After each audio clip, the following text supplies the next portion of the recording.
My name is Dr. Tara Nkrumah, and I am an assistant professor. My research and what I do is really centered on STEM, science, technology, engineering, and mathematics education, particularly culturally relevant pedagogy. I entered into that field having been a person who was brought up in STEM, with my father being a scientist and a mathematician. And then the culturally relevant part of that comes from my grandmother, who was a professor, who really modeled for me what it meant to be culturally diverse in my interactions with students from all areas of the world. Why this work really matters to me is a number of things. One, when I started out in education, I was brought up from Chicago, and my family, being my father and my mother, were young, and they had decided that they wanted to continue their education because they had not finished college. And so my dad, for whatever reason, wanted a child born in Texas. And so that led him to, then it was East Texas State University. And so there he went to school. And for me, coming from a predominantly Black and brown community in Chicago to now a predominantly white community, changed my status as it related to my intellect, as it was for the people there in Texas. And so I went from being an advanced and accelerated student in Chicago to one that they had decided was special needs. And so that kind of stayed with me in terms of that label for that year. And thankfully, my grandmother, who was an educator, when she picked us up for the summer, asked me, how was your summer? How did it go? And for me, it usually would have been like, it was great. I got to meet new people in a new school. But my response to her was, what does it mean to be remedial? And then we didn't have cell phones. I remember her stopping the car at the gas station, calling my dad and my mom to send the report card to Tennessee, which is where we were traveling for that summer. And that summer spent the whole time trying to catch us up, me and my sister at the time.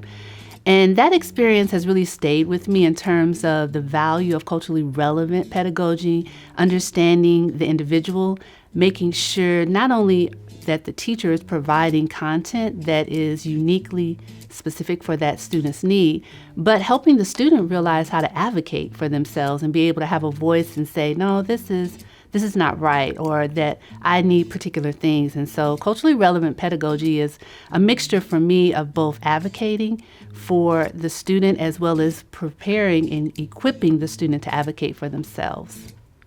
I am most excited about my time here for a number of reasons. It was my dream. It has been my dream. From very young, I decided that I want to be a professor. And part of that was because I adored my grandmother, and she was a professor, and she represented for me what it meant to be great. And I wanted that. And so having her as my model and growing up and understanding what it took to earn this place in my life was something that I knew I wanted, because not only did it represent greatness for me, but it was what I believe is my purpose.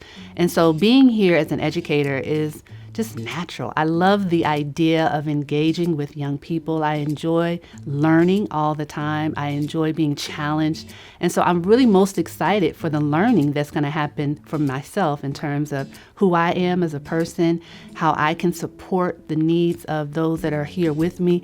But even better than that, just learning about different cultures and learning about the diversity that exists, not only by race and gender, but by sexuality and ability, all of the things that I may have blind spots in. I'm so excited for this opportunity to expand what I know. And as my grandmother would say, you need to add more books on your library. So I want to be able to add more to my library. So what I think about in the future, particularly like 10 to 15 years from now, several things. One, I know equitable teaching practice is an area of focus for me in terms of my interest in research and my contributions to the field. And culturally relevant pedagogy is the medium from which I believe equitable teaching practices can be realized. And so within my own practice and my mentorship and the way I teach is part of this process of how do we envision what equity looks like in teaching. I know there have been, over the past couple of years, a lot of initiatives towards diversity, equity, inclusion without a lot of direction.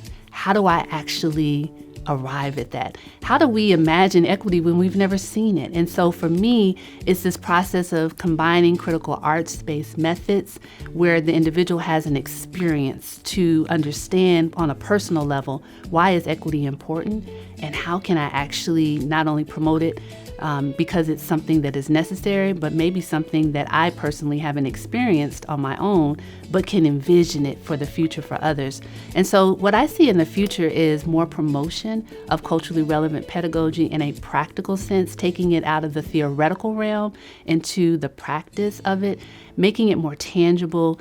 And not only that, but making it be known as something that really promotes equity, because that is something that we're seeking. And so for the next 10, 15 years, that's my mission. That's what I see in the future. If we're really preparing educators to be innovative in the future and to make a difference, it's helping them understand and practice culturally relevant practices.